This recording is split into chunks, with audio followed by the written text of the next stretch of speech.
और महाराज को हल पकड़ना था। नारियों में उतनी शक्ति कम होती है पुरुषों की अपेक्षा। महारानी किसी प्रकार से खींच करके उस हल को आगे 7 पग आगे ले गई थी। 8वें पग नहीं उठा रहा था। वो जो सोने के हल का जो सिक था ना, फाल जिसको बोलते हैं, नुकीला, वो धरती में एक जगह जाकर के सटने के बाद 8वें पग पर वो फंस गया। हर इच्छा थी शायद, और वह नुकीला उसी खट में जाकर के टकरा गया। महारानी नीचा, महाराज भी बहुत प्रयास किए, घर आगे नहीं गया। दोनों दंपति ने हल को पीछे खींच करके रख दिया धरती पर, और इन प्रकार उसकी खुदाई किया। जब खुदाई किया, थोड़ा मिट्टी हटाया, देखा तो एक स्वर्ण कलश था ढका हुआ, सोने के पात्र को पट से बंधा हुआ था। उस खट को जब उन्होंने चारों तरफ मिट्टी हटा करके बाहर निकाला और उसके पट के बंधन को ना खोल करके जब हटाया, तो उसमें से एक बड़ी सुंदर सी दिव्य कन्या की ज्योति प्रस्फुटित हो रही थी। उसमें से बड़ी भयंकर एक ज्वाला निकल रही थी। आदिशक्ति थी, ऋषियों का रक्त था। उसने कहा, जो कोई भी हो, हे आदिशक्ति, आप अपने तेज को कम कर लीजिए, आप कौन है?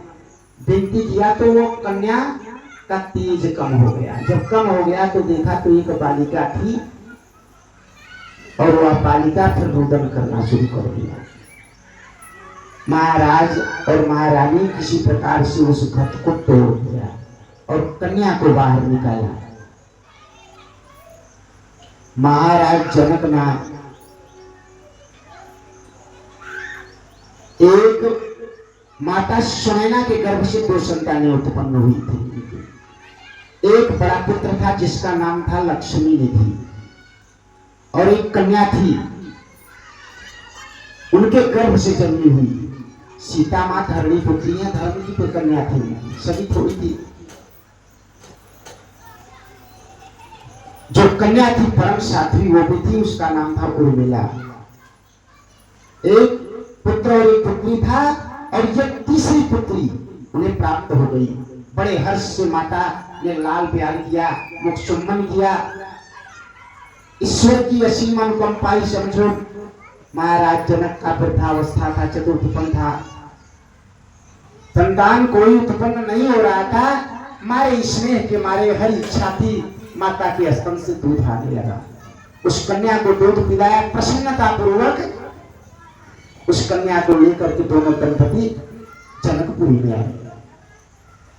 जब आते हैं ना, तो जैसे ही चरण राजधानी में पड़ता है ना, इंद्र की असीम अनुकंपा होती। भीषण बलाहट माने बादल होता है, बादलों का समूह गड़गड़ाने लगता है, बिजलियां चमकने लगती हैं, और घनघोर वर्षा होती है। सारी धरती ना जल से आप्लावित हो जाती है, डूब जाती है, सारी प्रजा मग्न हो जाती है।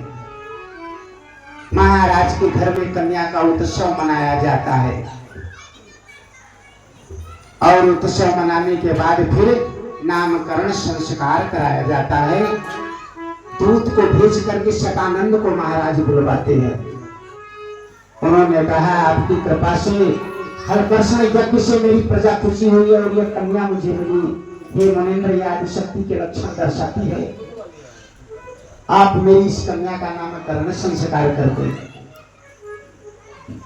उन्होंने कहा, है राजन, यह कन्या नहीं, यह हरि की कृपा है, यह साक्षात लक्ष्मी होकर के तुम्हारे यहाँ आई है।